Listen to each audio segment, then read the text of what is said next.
Well, hello everybody and welcome to vlog number 5 or cinco. Remember with me last time we were together that we learned that each one of us is special and each one of us has a place in God's household. We learned together that in the Psalm 139, each one of us is made wonderfully and beautifully. And we also took a look at Ephesians 2 verse 19, which says that each one of us is a member of God's household. Each one of us is a member of his family and of his community. So it follows then that each one of us have gifts that are called to be used within that family. Now, last week we took a look at the temple and we saw how each stone was created unique and how each stone was created special in that temple. And we saw how the stones, even all the way down to the bottom of the temple, have that margin emboss. Even the stones that nobody would see still were crafted by the stonemason with the same care, with the same quality, and with the same value. Now 1 Corinthians 3:16 tells us, you yourselves are God's temple. And that word you is plural, and the word temple is singular. So all of you, plural, each one of you, are part of God's singular temple. You all have value in his eyes, each one of you. And so I'm wondering today if you still feel like you're part of his family. Do you still feel like you're part of his household? In these unique times and days when churches seem to be meeting less, when church doors seem to be closed, when we're not gathering as much as we used to, do you feel like you're still part of the church community, like you're part of the faith community? For some of you, maybe you've lost your purpose and you feel like maybe you've lost your identity and your function a little bit. But what we have to know is that just because the church isn't open as much as it used to be, just because it's not meeting as much as it used to be, it doesn't mean that we cease to be part of his household.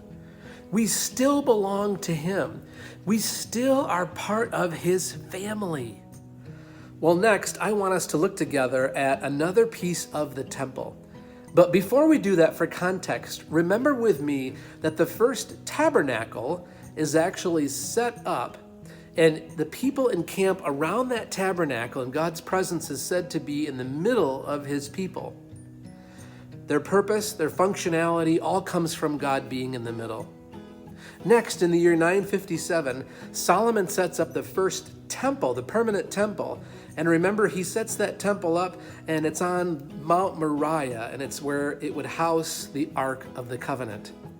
And then roughly 62 to 64 AD, Herod comes on the scene. He rebuilds the temple and makes it more glorious and almost double the size of Solomon's temple. But there's one piece of the temple I want to talk with you just a little bit more at this time. As a child going to Christian school, we memorized all the pieces and the parts of the temple. We memorized where the curtain was of the Holy of Holies. We memorized where the table of showbread was and the menorah and the ark. But there's one piece of the temple it seems like we never looked that closely at.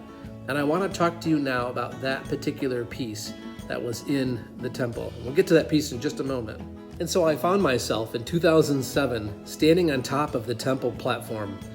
We don't know exactly where the temple was on the platform. And many Jewish people today, because of that, won't go up on the platform because they don't want to disobey Torah by standing on the place where the Holy of Holies was. There is this marker that is on the platform today that many think this is where the Holy of Holies was, but we really don't know for sure. But I was standing on top of that temple platform, and I remember saying to our guide, it seems like so much of this Jewish culture is for their own people. It's built for the Jewish people. It's built for those who believe in the Jewish faith. And so I said, what about all those who don't believe in the Jewish traditions and faith?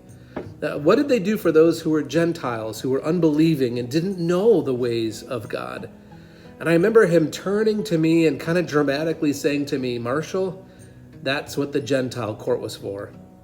He proceeded to tell me something that I had never heard before. He said that in the year 20 to 19 BC, King Herod began a major renovation, almost a restructuring of the Temple of Jerusalem, the second that had been built after the exile.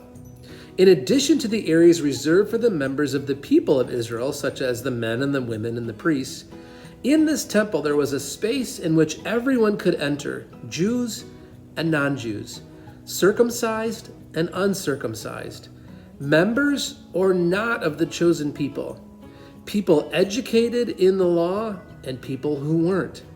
Here gathered the rabbis and the teachers of the law, ready to listen to the people's questions about God and ready to respond in a respectful and compassionate exchange. This was the court of the Gentiles and of the pagans. And in Latin, it was called the Atrium Gentium. It was a space that everyone could traverse, a space that everyone could remain in, regardless of culture, regardless of language or religious profession. And it was a meeting place, but one filled with diversity. Wow, that was the first time that I had ever heard that before about the Gentile court. And I think I spent so much time thinking about all the pieces of the temple that I really never thought about the purpose of the Gentile court.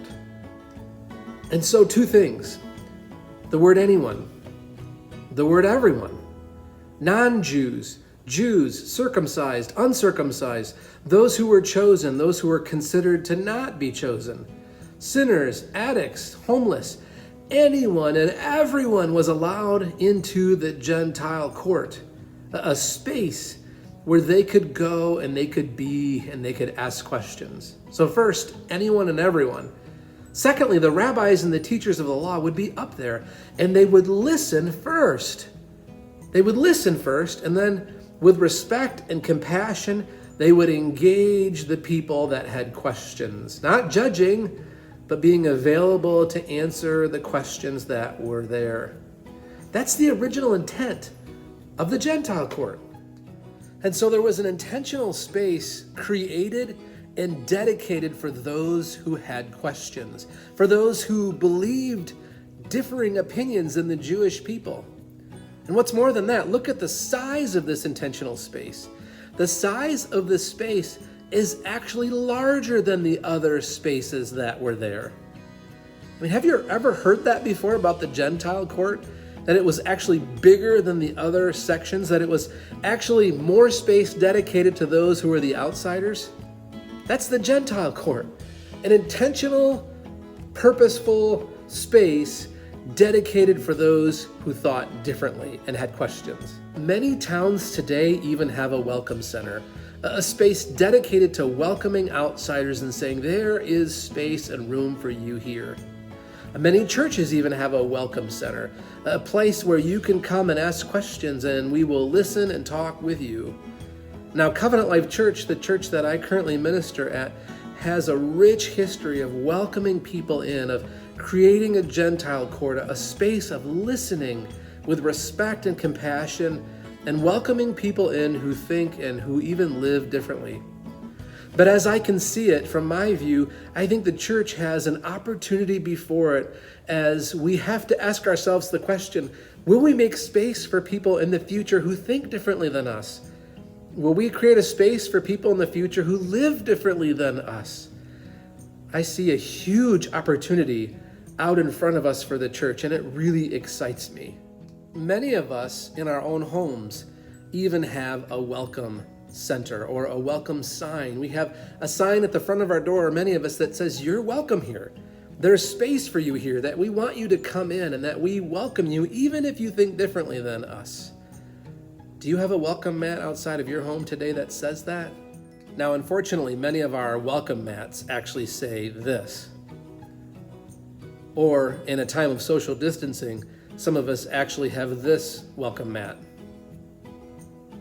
Now, going forward, we as followers of Jesus are going to have to challenge ourselves. We're going to have to push ourselves.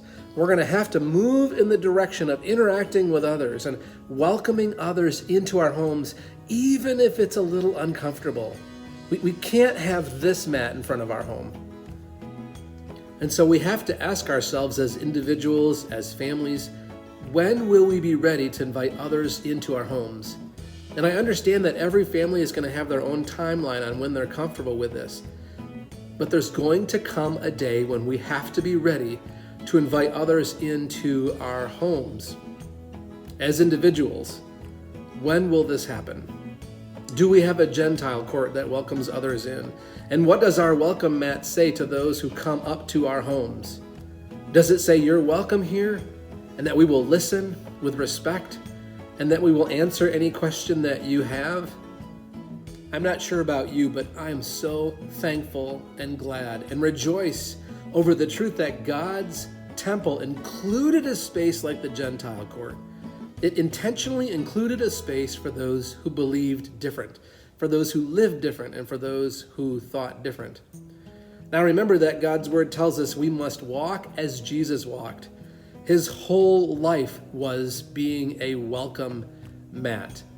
And as his people, may the world see our welcome mats, and may they feel welcome to enter in with questions of unbelief and disbelief and struggle. And may they feel invited into what God is doing in our lives. Until next time.